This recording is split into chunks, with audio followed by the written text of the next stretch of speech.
And here we are. Here we are, near the end of the question. year and prepared to review the year's events and look forward as well. What's your question, Joel?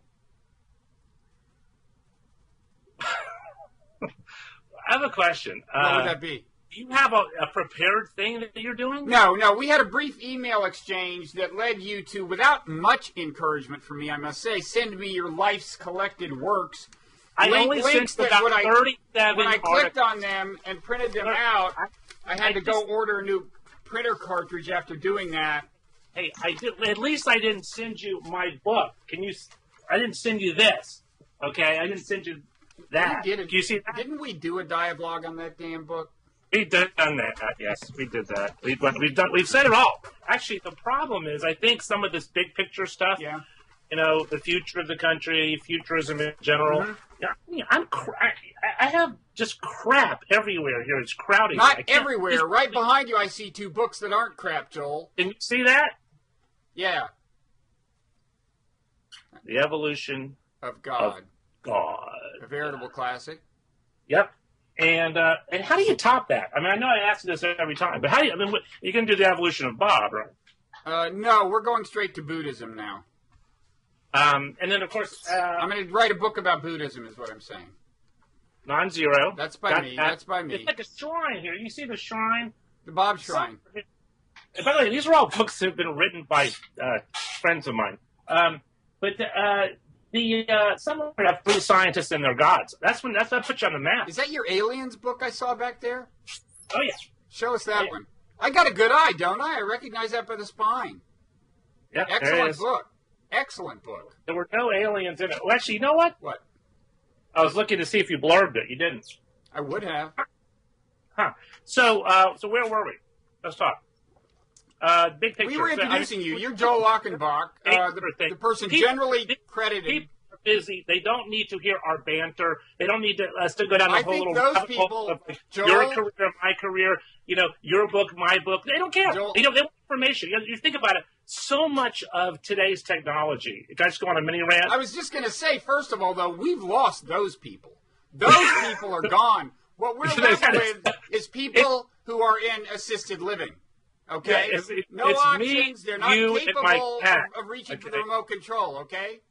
There's no one left. But there's freedom in that. I mean, you should really experiment sometime with what I found to be really rewarding, which is writing for no one. Okay? I mean, writing books with no readers at all. You know what I do instead of that? Hey. I broadcast for no one, Joel. And I have my friends join me. So, can we get beyond ourselves, or should we even try? No, I'd rather not. As a stunt, as a momentary kind of... Okay, let's reflect on the year's events and then look forward. Why don't we do that? In empathy. What? Why don't we reflect on the year's events and look forward into the next year? Okay. Also, first of all, everyone who watches this, you're like, Mr. Blogging Heads. They may not know that I'm a humble newspaper reporter. Should we remind them? I'm a reporter for the Washington Post. You're more than that. You're the person generally credited with leading the Washington Post into the online era. That's true. Do you have the most long-lived blog on the Washington Post or something close to that? Really? Don't you? Not only is it the most long-lived blog on the Washington Post, I'm not sure there's one at any newspaper that has been around longer. Now, that said, readership, though loyal, it's a modest number, but very loyal readers, and we have a good time. But it's been around a long time, But so was Gasoline Alley. I mean, you know what I'm saying? It's kind of lifetime achievement award, but we're still working on the whole audience. But it is true. You may have the oldest newspaper blog in the on planet Earth. That's possible. Well, in a moment of braggadocio, a rare spasm of self-promotion, a few weeks ago claimed boldly that it was the oldest blog, a newspaper blog in the country. And of course, Mickey and people like that have been blogging much longer. They've been blogging since the 60s. But I did, in a moment of self-promotion, say it was the oldest newspaper blog in the country. Correct me if I'm wrong. And I got no corrections on that. That just leads us back to your modest readership, I think. modest readership thing. So there's that. So maybe crowdsourcing isn't really what your blog is for, since you need a crowd to do that. Yeah, that's the one catch on that. But no, but actually, I get together with some of the readers of the blog. Not very often. We had our little holiday happy hour a couple weeks ago. That was fun. Did you really? We met in a bar. Now that's a modest readership. You got them all together on one bar, like with 12 stools? No, just a corner table. One of those little, some of them have died. No, it was not. No, it's nice. I mean, do you meet with your readers in a bar? My readers or my viewers? Is that what you call them? Well, it depends on whether you're talking about blogging heads or my other writer. In any case, I thought we were going to get outside of ourselves. That was your proposal, yes. And I'll do that. I'd game. But, every time I start saying, why don't we review the year's events and look ahead, the topic turns back to Joel, and I'm not the one who turns it there, as I recall. I'm distracted by myself because this yeah, you might say. We all are at the moment. Okay, hold on. I have to fix the hair.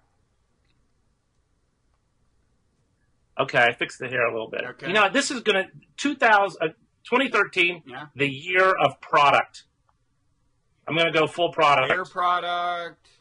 Hair products. I mean, yeah, seriously. You know where that starts for me? The key moment there is Cameron Diaz in the movie Something About Mary. Okay, can we move on?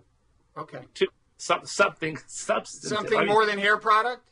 Here's the thing. This is turning into torture. I mean, not just for us, though. We're having a good time. For both of the people watching this. Well, what did they pay for this? That's a good point. Okay, year's events. So I emailed you, and I said, what should we talk about? And you, I think wisely, rather than answer that question, you answered the question, what has Joel written about last year? And they are the same question, because such is your stature at the Washington Post, that when there's a big story, Joel Achenbach is on it. So the question of what stories Joel has focused on is the question of what were the big stories this year, right? Right. I mean, it's autobiography as the national conversation, and vice versa. But no, I mean, so there's a lot of big things. Okay, so obviously the big story of the year was the election. Oh, I remember that. It's a planned story. It's a budgeted story. It's not actually news in the sense of some of the breaking news that has happened. Hurricane Sandy, the black swan. It's not a surprise. Not a surprise. So it's a budgeted story. But nonetheless, if you want to jump in on that, I mean, what was the meaning of the election, Joel? Well, there's a few obvious meanings. The Republicans have cornered themselves. They've cornered the market on being very conservative, and they have to kind of rethink, how big their tent's going to be. We were discussing earlier the fact that I thought the election was very close, but we live in such a contested time where there's no consensus about anything that I've read people say, no, the election wasn't close. I mean, Obama, Romney, that it was not a close election. It wound up being a 4-point gap, I think, right? Yeah, that's about right. 52-48 or something. Ballpark, and about 4 million votes. Ironically, 47 and change. Ironically, is what Romney had. But there was obviously a huge electoral college margin for Obama, and he ran the table in all the battleground states except for North Carolina. Right. I think. I mean, he won all of them. Right. So you can easily make the case it was not a close election. But I was out there. I spent a lot of the year driving around, talking to people in Ohio and in Florida and Virginia and Pennsylvania, Wisconsin. I went out and talked to people. It always looked close to me, and I do think it was a close election. If you look at his margin in Ohio and Florida and Virginia, some places, it was very close. Not so much in Wisconsin, certainly not Pennsylvania, but you could strategically take about 250,000 votes and sprinkle them around, and you could turn the electoral college. Yeah, well, that's partly a product of the electoral college. It tends to be the case that you could redistribute many fewer votes than constitute the actual gap in the popular vote, and change the outcome of the election if you knew where you were redistributing them. Right. It's always true. But I will say my bigger point there was not so much the question of, was it a close election or not. It's just that, like everything else, we don't have an agreed upon narrative. I mean, it's a very simple question. Was it a close election or was it a blowout or something in between? You can argue it round. That is interesting. And you're saying that's an argument. Okay, but are you saying that that's a product of the fact that we have these two sides doing their talking points, and the winning side is always going to want the election to seem, the margin of victory to seem as big as possible and emphasize that, and the losing side is that what you're saying? Is like everything becomes subject to spin? That's sort of what I'm saying. I guess what I'm saying is that maybe it's always been this way, but it seems to me, and maybe I'm hoping you're going to agree with me on this, I'm hoping you kind of bail me out on this, but it seems to me that we live in a more contentious time than ever. That is, there are very few agreed upon facts. You have the shooting just now. The horrible shooting in Connecticut that followed, this shooting in Aurora, and there's been so many mass shootings this year. The Sikh temple in Portland, Oregon, workplace shootings. I mean, there's just been this rash of them, and there are people who say that this is all about guns, and the availability of guns. And of course, we saw Wayne LaPierre's epic version of events the other day in Washington, where he blamed the media and the culture of violence and violent video games, and says we should have more guns in schools. Well, that's an extreme position, but it just seems like that even you look at the election coverage, what people were writing right before the election and right afterward, that we just have we're a very divided country, I guess I would say. I think you know what, Joel? I think you found the one thing that everyone actually seems to agree on. Is that we don't agree. That we are a divided country. That is the proposition that would win the greatest degree of assent in a national poll of any. And maybe we can build around that. Maybe we can start with that and build and see. We can start having our big kumbaya moment by saying, don't we hate each other? Let's agree that we hate each other. We hate each other. And now that we have that bond of agreement, let's move outward. It's a starting point. It's a starting point. It's a starting point. So let's do that. Now, paid political consultants. Now, I think since this is year end, we should pepper our review with actual predictions. And we should preface any of this by saying we're actually taping this a few days before the very end of the year. But, no. I have a prediction. You're not recognizing. Okay, what's your prediction? I think it's going to be morning in America. You mean tomorrow morning? Did you just laugh derisively? No, I laughed sympathetically. I think the economy is going to take off. I think that corporate America is sitting on massive amounts of money. They are. They're going to want to make more money. Apple has $100 billion under the bed. Under the bed, okay? Everyone is bored with this, tepid economy. Now, it is true that all this fiscal cliff stuff is not really going to help if you have a sudden spike in taxes and a reverse stimulus. What's the opposite of a stimulus? A sedative? We should have a sedative. Yeah. I could use a sedative. Sedative. In any case, but I really think that this whole, cruising along at a 2% growth rate, it's going to bump up, and then it's going to start to build on itself. And people are going to say, hey, I don't want to be left behind. Remember back in the late 90s when you finally probably decided, like I did, it's time to jump into that tech stock market and buy some of that. Fidelity Select Electronics was my mutual fund. What happened How'd to that? That work out is the next question. How'd that work out? It goes up and down. I think I still own some. It went down shortly thereafter. I'm sure I've talked about this on your show, but I tended to buy companies at the precise moment that they had already fallen off the cliff, and the question is, was there a sucker around who would actually buy this stuff? You're freezing up, by the way. Who would actually buy? Hello? I'm worried that you're freezing up. You were freezing up. I was freezing up? Oh, you're saying I'm freezing up? You haven't moved. Okay, Joel, thanks to your having frozen up that we had to stop recording, but we're back now. What were we talking about? We were talking about predictions. Talking about the economy. Is the economy going to take off? I think it's going to take off. I think, here's the thing.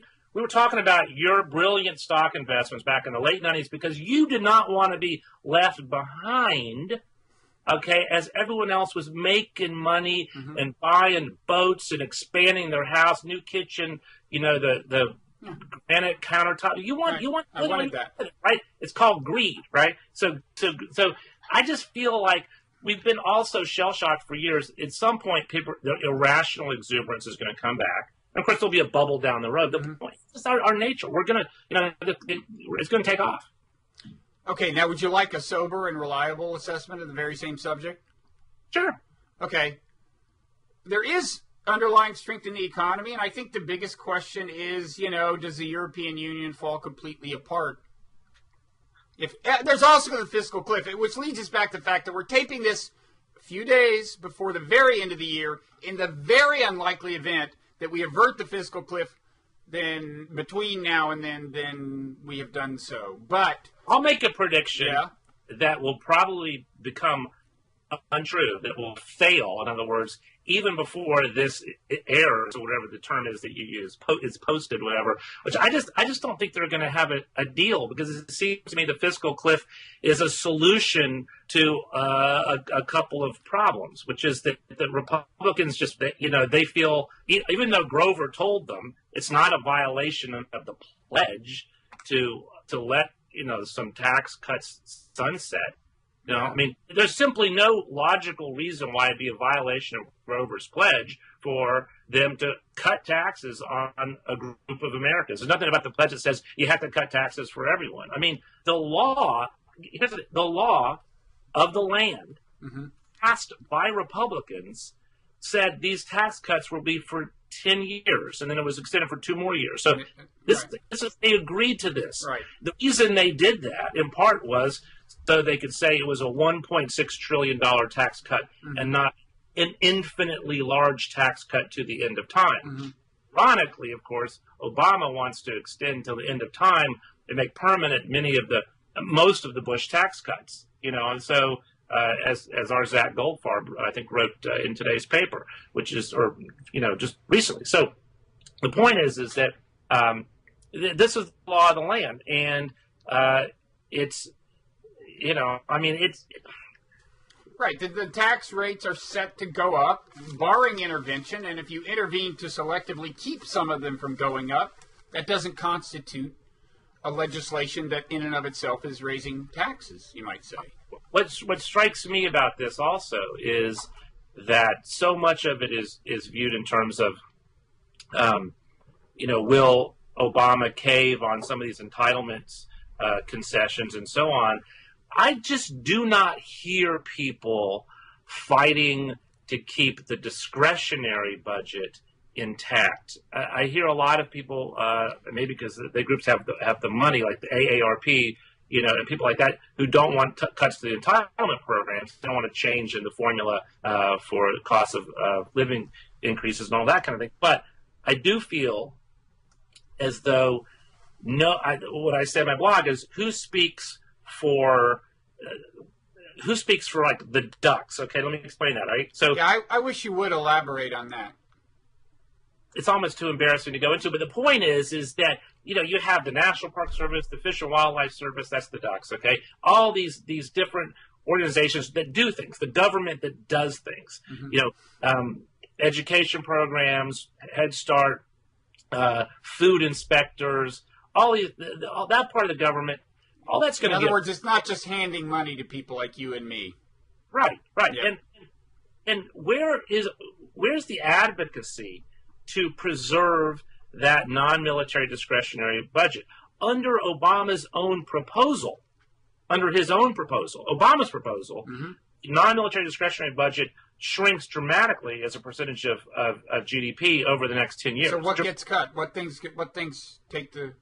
They don't tell you that. So that's the magic of cutting discretionary, is that you just simply say the numbers are going to go down, and you don't actually have to say which programs are going to go. Wait, you mean that's the way the fiscal cliff is written?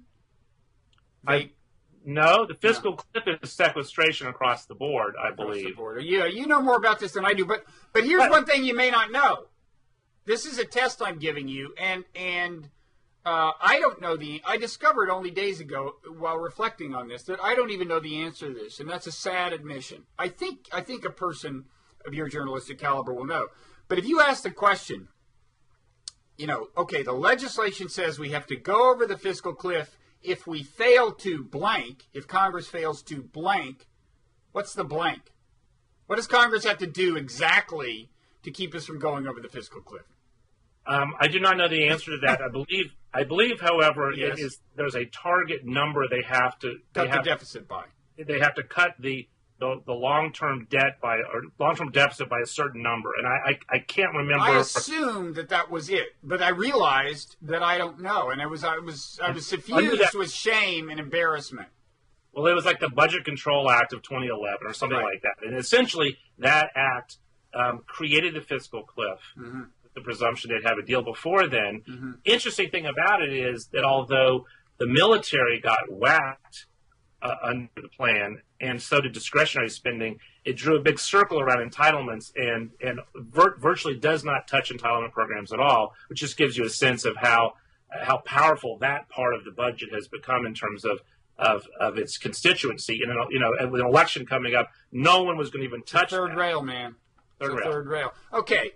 So now, of the things that you mentioned in your email that you had written about, there were the three sands: Sandy, Sandusky, Sandy Hook. We alluded to Sandy Hook. Maybe before we move on to other sands, we should get one prediction out of this quickly. What's going to happen on the gun control front, Joel Achenbach? I don't know. I mean, I know. Okay, you tell me. An almost entirely ineffectual assault weapons ban. I think that will. But as you yourself have written, that's almost meaningless. The assault weapons thing did basically nothing the first time around. But hang on. So this is a very complicated issue that I don't want to misreport what's happened in the past. But we had a big story the other day. A bunch of us worked on it. And one of the things that we talked about was that the 94 ban that is so often discussed as a landmark legislation. It had 19 types of quote assault weapons, but it was a narrow definition. And so Bushmaster style, there it is. Bushmaster style. Did these other people really do any work, Joel? Weapons are still. Did the other people in the byline really do any work, or was it really all you? Oh no, they're incredible. They're amazing reporters. They are. Okay. I'm fine. I don't doubt that. So what happened is it banned 19 types of weapons, but it first of all, it grandfathered in everything that had already been manufactured. This was not confiscatory. You could still own one if you'd already bought one. Right. You could even sell one still had it been manufactured prior to the ban. Right. And the manufacturers made modifications to the weapons in certain ways such that they still had many of the AR-15 style features, but they didn't fit the definitions of what was banned. And so what's really happened since the 90s, since the late 80s, 90s, and particularly in recent years, is these kinds of weapons have become more and more popular. They've been more mainstream, and there's millions of them out there. So they're just,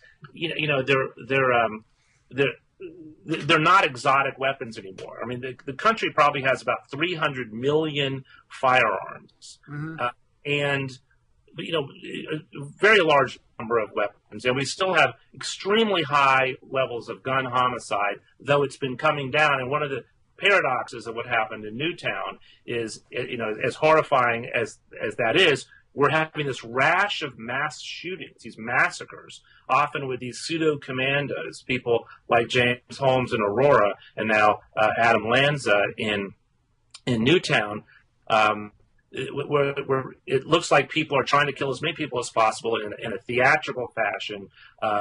You can, possibly draw a link to violent video games or something. But the point is, these things are pointless massacres. Right. This seems to be increasing over time. Now, that's a question. Is it really? I heard an expert, a sociologist from Northwestern on the radio saying that basically the number of people killed in mass killings has been about 150 a year for like a couple of decades or something. It's strangely stable. In absolute numbers, I think it's gone up, and I think 2012 will go down as the worst year ever. Will if you look at, it depends on what your time frame is, but if you look at the worst mass shootings in American history, I think an unusual number of them have been in the last 5 years. I mean, you had Virginia Tech, you had the incident in Tucson. There's been a lot of these things. Well, qualitatively, there were two this year that just had a unique. The one, the highly theatrical Batman thing, and then and then having 20, first graders, killed is totally unprecedented, and that's one reason I think. Unbelievable. I mean, it was horrifying, and I think what happened a couple weeks ago was. I mean, I think you hate to compare, atrocities, but that felt different. It just felt like the worst thing that you can imagine. It was just. Can I quickly interject one thing? You mentioned video games, and I would just like to say, at the risk of being pilloried, I think there's actually. I'm not calling for a ban on video games or anything else, but I think it's actually plausible that for certain kinds of people, that can be a facilitating factor. And it makes total sense. And it just bothers me a little that if you even throw out the possibility that that's the case and suggest that it would be interesting to know so that, like, parents could know and stuff, you'd want to know, right? People accuse you of being against the First Amendment or something. I mean, people go crazy. I think that's something that we need to report out, i.e. do some research on. We don't know. We don't know. Work on it. I've seen studies. I was just looking yesterday at studies that looked at the question of, does it desensitize you to violence? Does it lower your level of empathy to play these kinds of games, these sort of point of view shooter games? Obviously, millions and millions of people play these, and they don't go shoot up a movie theater or a school. Right. So it's not like something like that can make you do a heinous crime like we've seen. Right. The one question is whether or not it could somehow be a factor for people who are already disturbed, already prone somehow to want to do a spectacular feat of violence like that. And I think it would be foolish not to investigate that fully. So you have no prediction on gun control. Before we move on to another topic, you have no prediction. I'm predicting, in effect, almost entirely pointless assault weapons ban. Let me stop you. As I was trying to say earlier, the rate of gun homicide, of homicide, the murder rate has gone down dramatically in this country. Right. If you look at the numbers, per capita, the murder rate is lower now than it has been since 1963. It peaked around 1990 and then started to come down in the 1990s, and it's steadily gone down.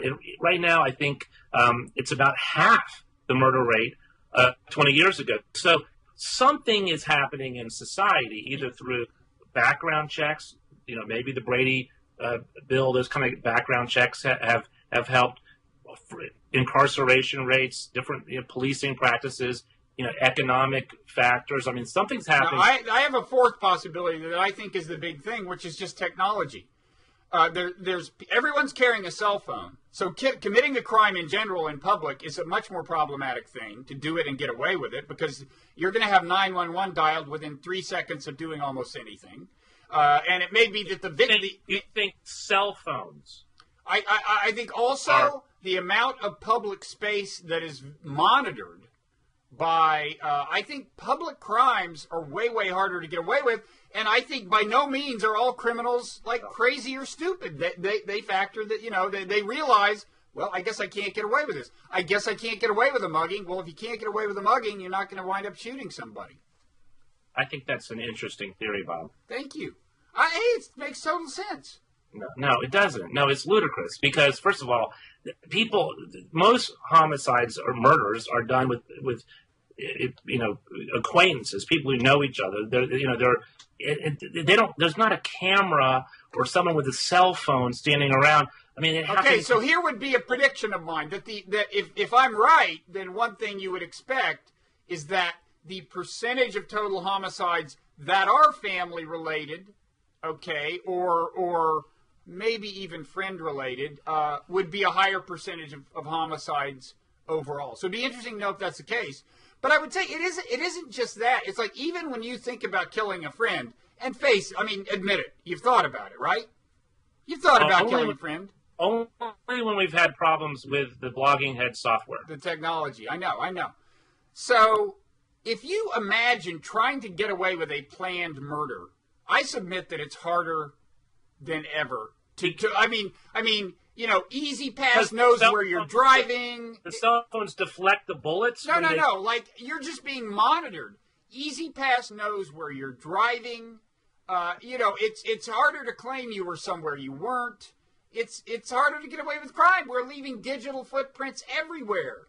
Do you know, because I don't, what the incarceration rate is? I think that's probably a factor, is that we lock people up. One byproduct of the excessive incarceration for drug offenses may be some degree of reduction in violence as a byproduct.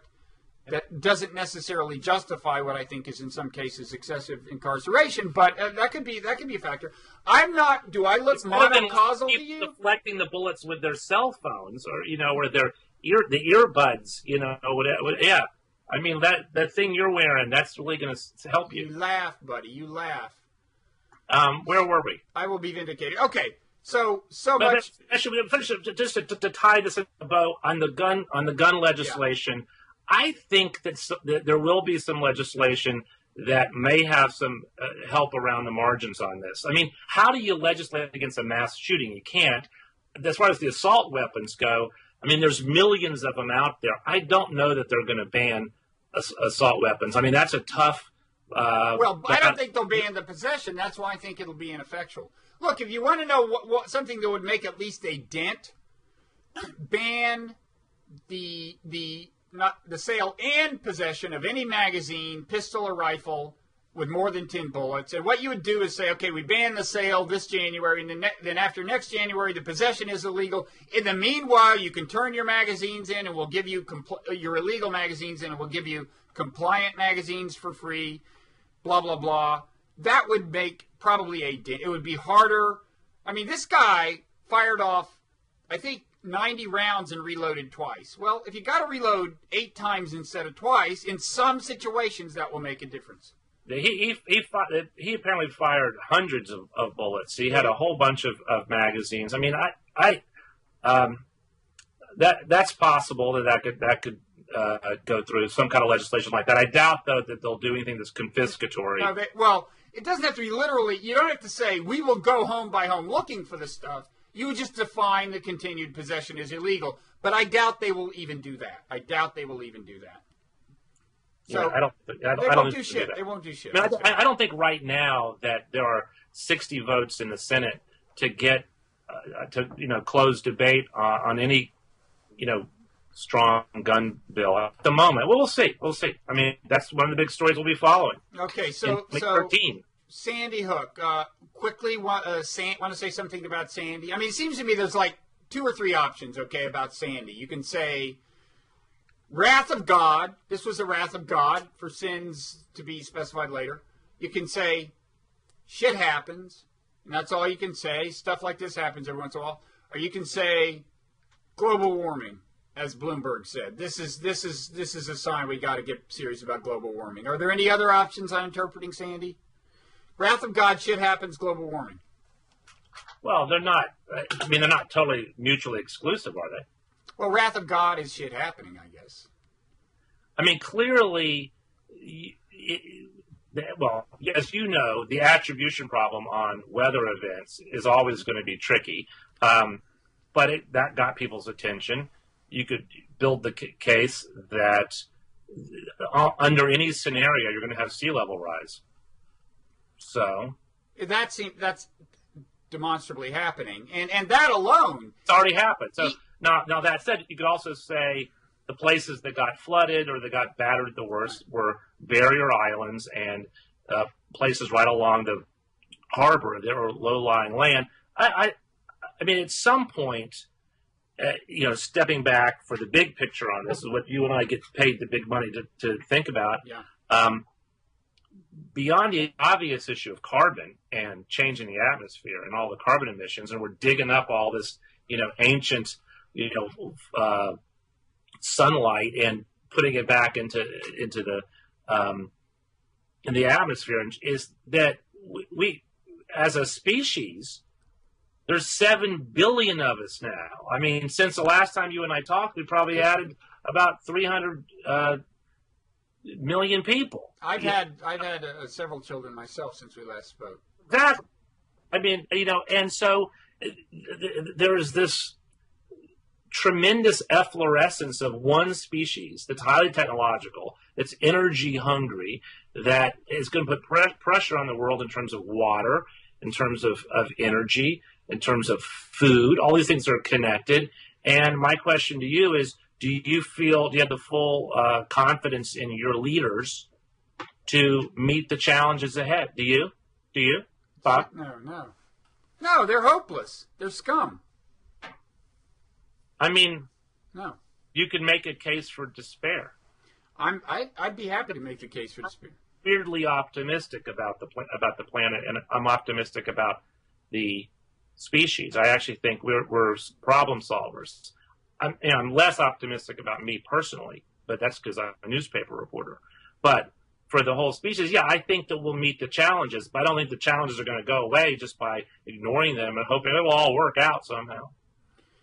Yeah, well, global warming is a very complicated problem. We may be good at solving problems, but you have a couple of problems here, which is one is that it takes so long for the solution to take effect that you're saying, let's sacrifice now, pay more for fuel or something now, so that 30 years from now, global warming will be somewhat less severe, right? There's that problem. Do you believe that global warming will be, or climate change, let's call it, yeah, let's call it the biggest environmental issue in 30 years?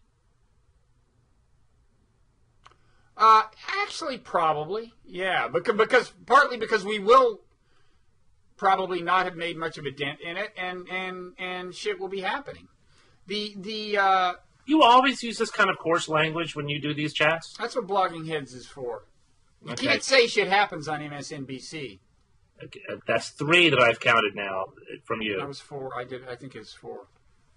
Okay, well, I would say that I mean, just looking at the future in general, there's never been a point when 30 years out we were able to foresee what our biggest problem was going to be.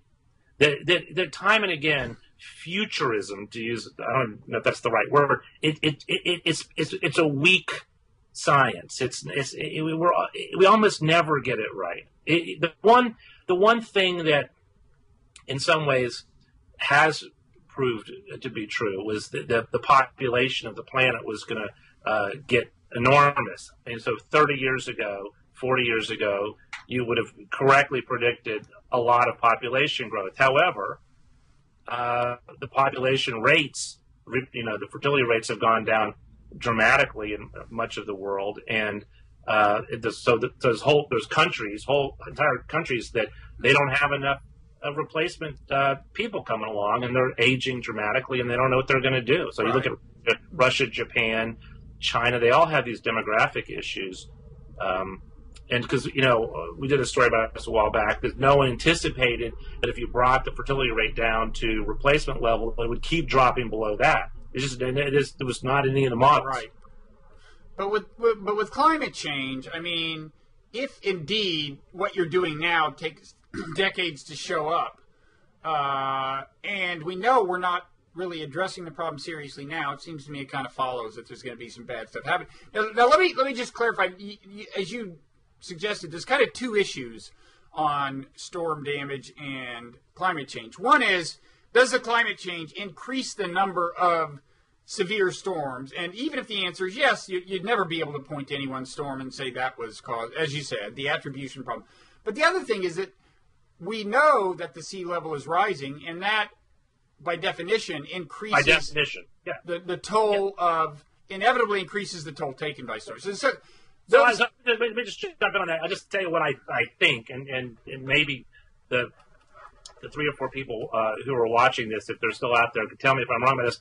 I do think it's persuasive that we're supercharging these storms to some degree, and also that the melting of the sea ice in the Arctic may be changing the weather patterns to create that blocking high over Greenland. It seemed to cause Sandy to take a sharp left directly into New Jersey, which is a kind of an unusual thing for it to do. I could see that you could attribute that to climate change. That said, were you to eliminate climate change altogether, and even to, I mean, you could still have storms like that, and there were storms like that, 80 years ago. So it's a, but I think sometimes we overestimate certain weather events being connected to climate change. For example, tornado outbreaks. I don't think the science on that is very robust. And as far as deluges and floods and so on, that's maybe a little stronger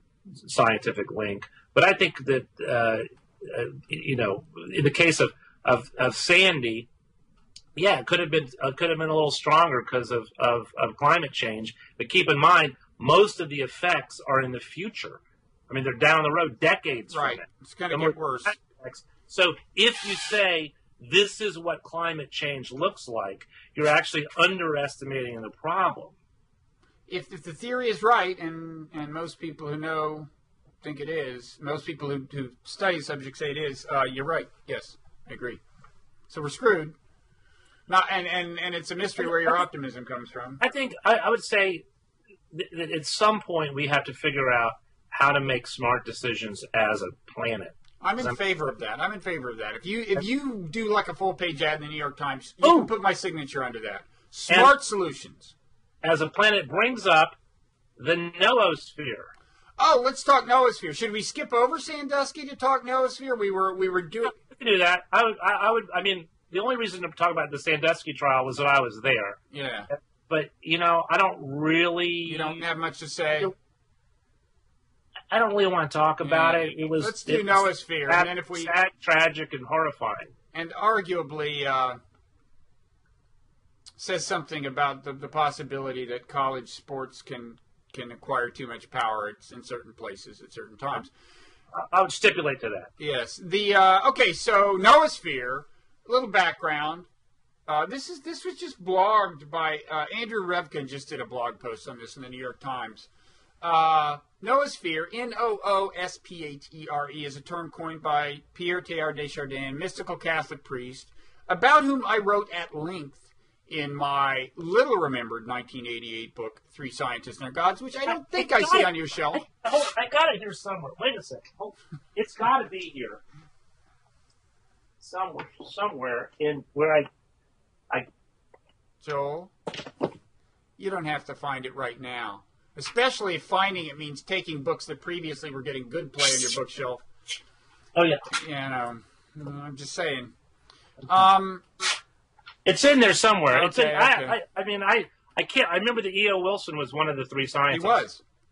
Is that David Remnick's Pulitzer Prize-winning book, Lenin's Tomb? Oh, yeah. Yeah. No, yeah. Oh, wait. Hold on a second. There he is. Oh, why things are... Oh, you haven't aged a day, Joel Achenbach. The glasses are arguably not as fashionable now, but the face, timeless, ageless. Let's look at the hair. Okay, so what were you talking about? You're contrasting yourself with somebody who doesn't have the same colored hair? Do you color your hair? Okay, let's move on to the gods and the scientists. Okay. So was Chardin one of your scientists? Deschardins, Teilhard Deschardins. Actually, Teilhard Deschardins is the last name. Pierre is the first. Yes. Well, no.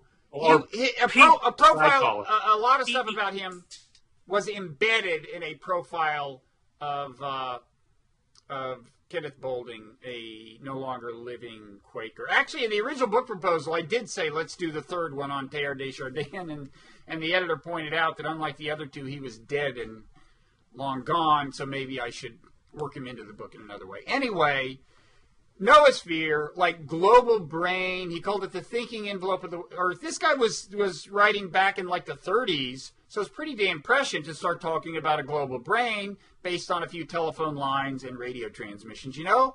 And what was H.G. Wells' idea? He had this thing called the world brain or the world something, didn't he? He may have. That's not... Yeah.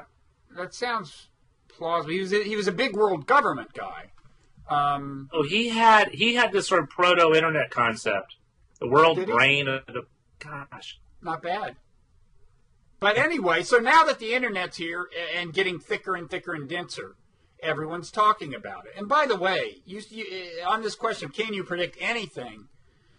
Yeah, I think you can pretty safely predict that the interconnections among people will grow denser and denser, which, just to briefly get back to the book behind you, Nonzero, is another way of saying that the number of people with whom the average person is playing non-zero-sum games will continue to grow as it has throughout history.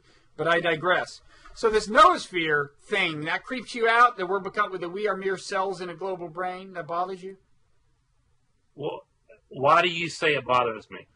It just seems like the kind of thing that would bother a guy like you. Yes, it makes me want to run screaming. The giant world brain, first of all, it sounds like a science fiction concept. Secondly, I don't really want, I have enough trouble with my brain. Mm-hmm. And I also, I guess I don't really trust the global consciousness. I worry that collectively we're not nice enough. I mean, would the noosphere be nice? The noosphere in Teilhard de Chardin's formulation, it was like this giant global love blob. It's a love blob? It's like love Mr. blob. Rogers? Love blob. It's my term, Love but I think it's a fair paraphrasal. It would become increasingly like that. Next book, The Evolution of the Love Blob. The Love Blob, or a game show. The Love Blob. The Love Blob. Hosted by the Love Blob. So, but it sounds kind of Borg-like to me. You know the Borg?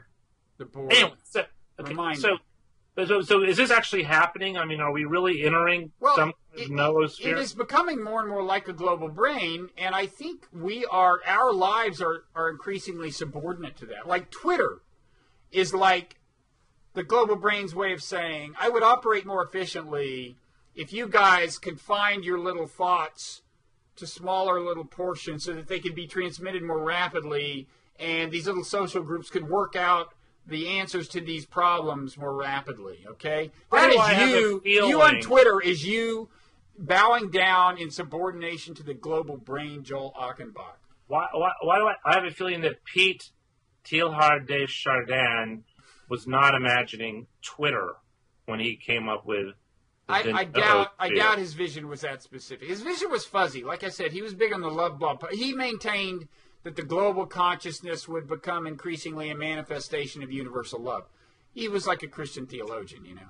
Eventually, people will have to decide, do they want to be in or out? Do they want to be on the bus or off the bus? Off the grid or on the grid? On the grid or off the grid. I mean, I want to be, I probably wouldn't be allowed on the bus. But the point is we welcome you. It does seem that there is a decision point ahead for people. Yep.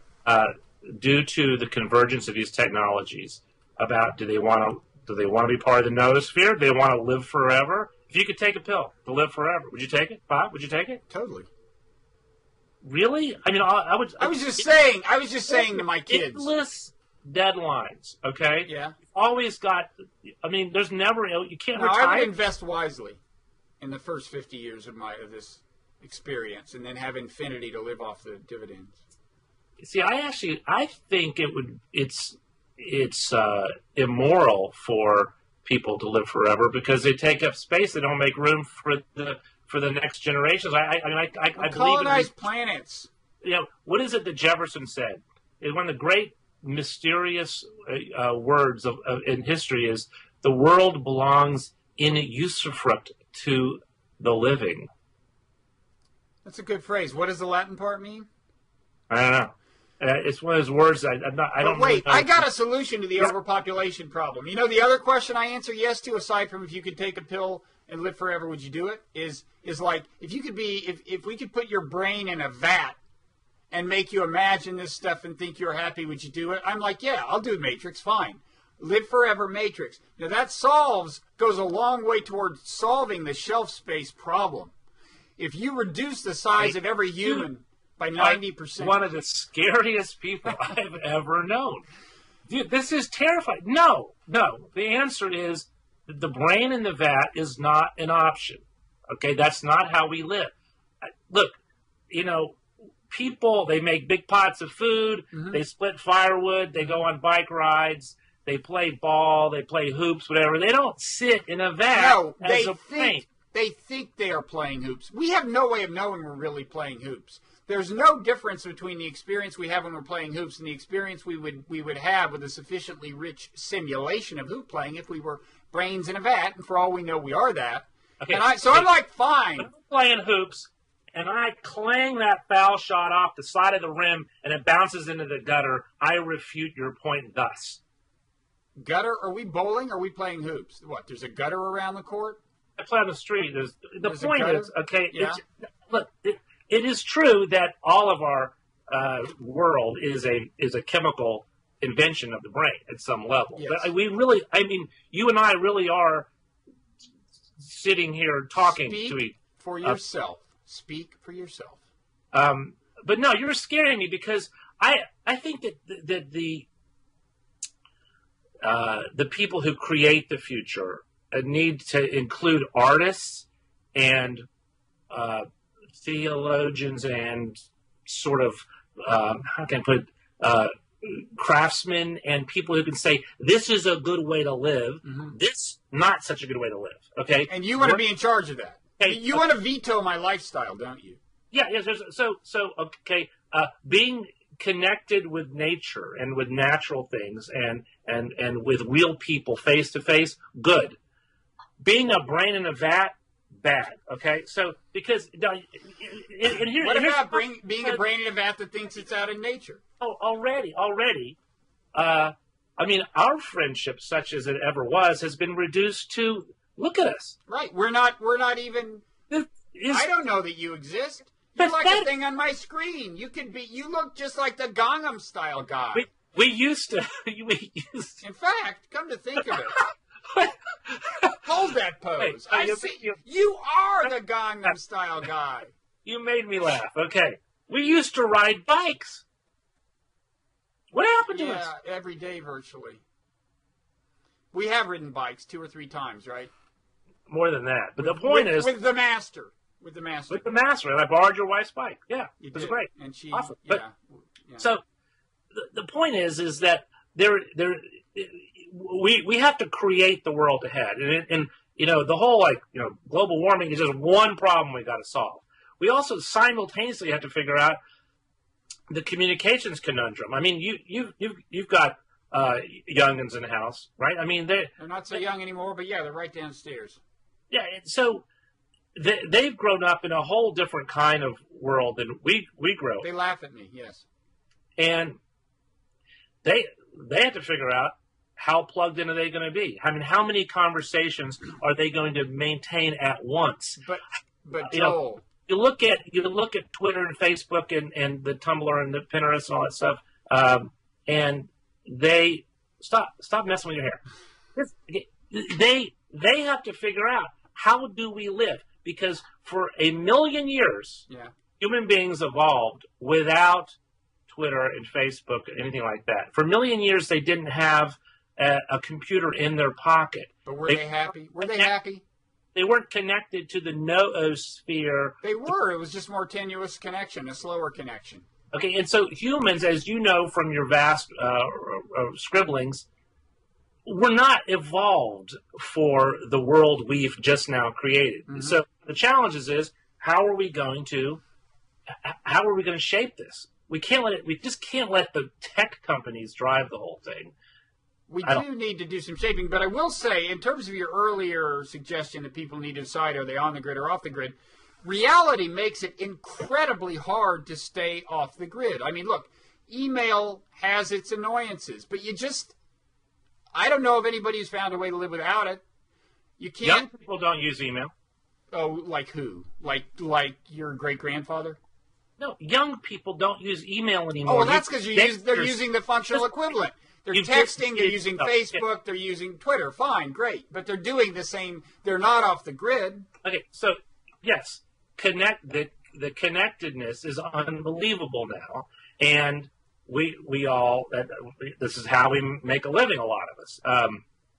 But it's a Pyrrhic victory. That's the wrong phrase. I mean, what's the point if you don't see your real friends face to face very often? If you lose contact with your family, your aging parents, somewhere, that kind of thing. What's the point of being connected if you're not connected to the people who are closest to you? And moreover, their closeness to you is an arbitrary fact. They're not special. Natural selection designed us to think our relatives are special. They're not special. Your brain belongs in a vat. What? Your brain belongs. Are we almost done? I think we're getting there. I was looking for a list of things we had bound to discuss. I gotta get some products. You do. Do that Cameron Diaz thing. You do. Look at that. Jesus. Yeah. Let's see. Noosphere. Well, you were going to, I mean, the thing is, if we go too long, we can always just divide this into two consecutive things, which is just dynamite.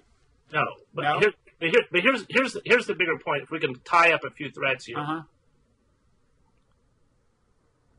We don't know, getting back to the shooters, if the violent video games are a factor at all. No, we don't. But these kinds of games, they're so realistic, mm-hmm.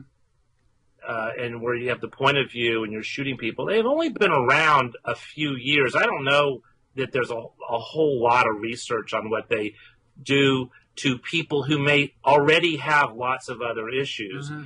And if it's like a key turning tumblers in a lock, one little notch is not going to do it. But if everything lines up just right, you might wind up with someone who's a pseudo commando, marching into a school. So the violent video games, I'm not against them per se, but I do feel that we are living in a time that the big story right now that's going on right now at the end of 2012 into 2013 is the technological change involving computers, mm-hmm.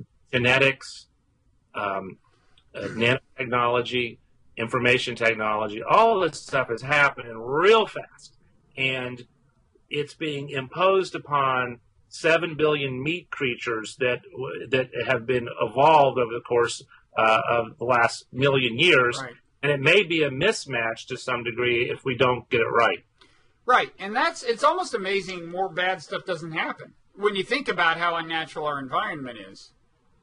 You should write a book about why it is that people enter into agreements that benefit both more than if they had behaved selfishly. I should do that. You really should. What is call it? Some sort of underlying law of nature that makes cooperation like a game theory. It could be about game theory. Game theory thing. You should explore, because you could be the guy to write that book.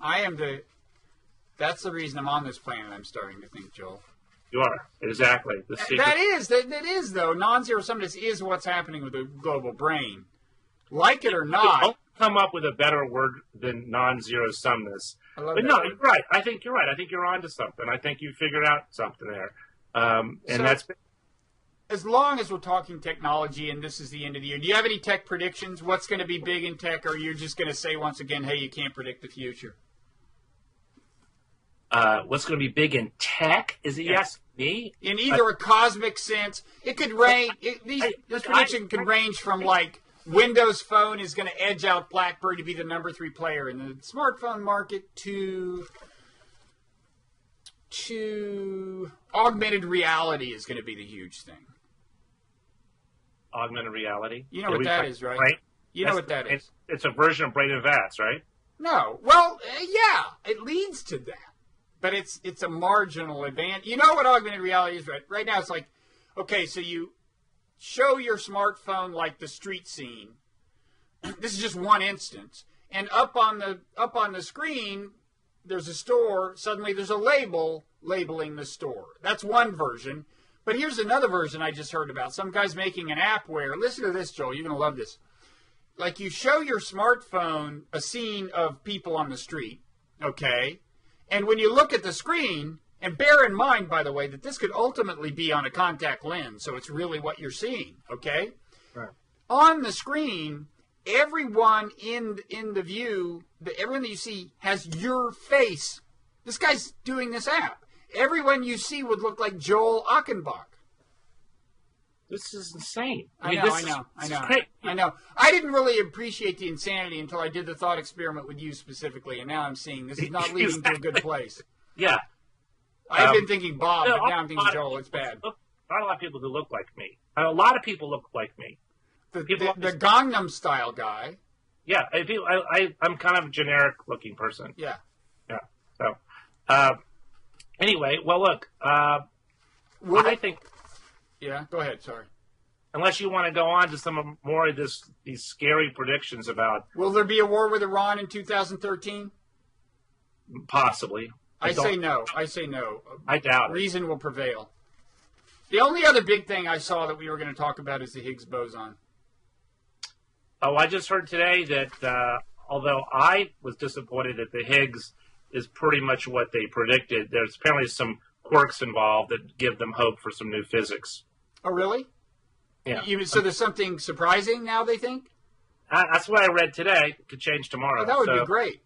Because otherwise, it's like an end of story boring, right?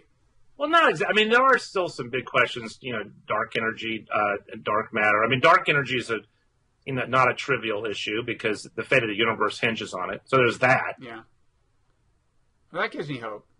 Yeah. And I mean, there's always the possibility that these so far ununified forces, electromagnetism, strong nuclear, blah, blah, blah, could be unified, which is what the string theorists are trying to do. Although it seems increasingly like the string theorists are just like a cult, They may be barking up the wrong tree. Maybe nice barking tree. up the wrong tree. It's wrong tree, possibly. Right.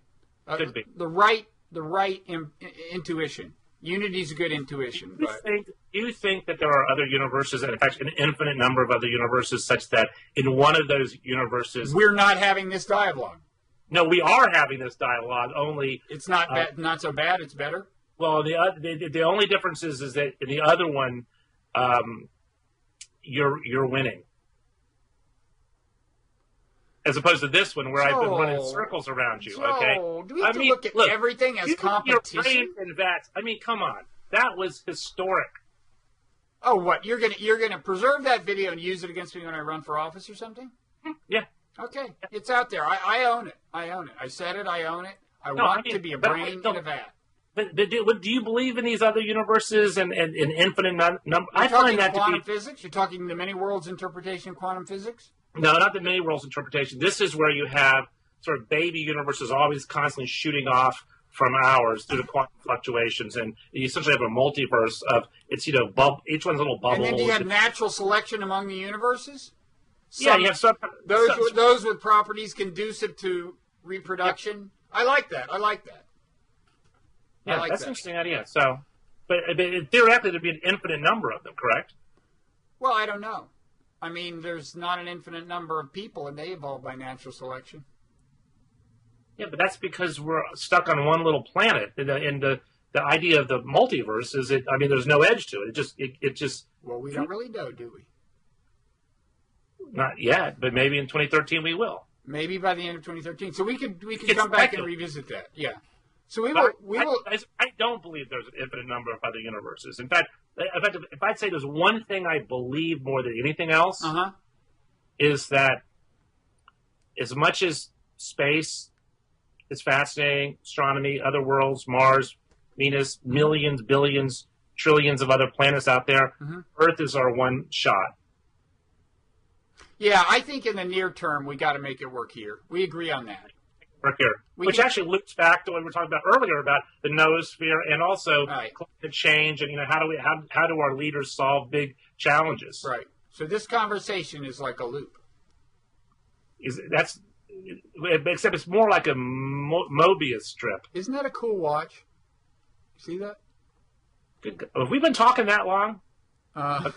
You know what? That kind of dates the conversation since it tells you what day it is. Well, I told them before we were recording this several days before the end of the year. I thought it was supposed to be kind of mysterious, though. Now they know exactly what time it is. That's creepy. In the global brain, there are no secrets, Joel. That's why the crime rate has gone down. Exactly. All right. Well, hey, you've been great. Oh, I feel I haven't been worthy of you, but you have been great. You actually made me laugh at one point. I can't at the game. Gangnam Style. Yeah. Gangnam Style. That's one laugh. It's worth it. That guy's great. He's no you though, unless he is. All right. Okay. See you, my brother. Happy New Year. Happy New Year. Happy resolutions. Absolutely. Yeah. See All you. right, man.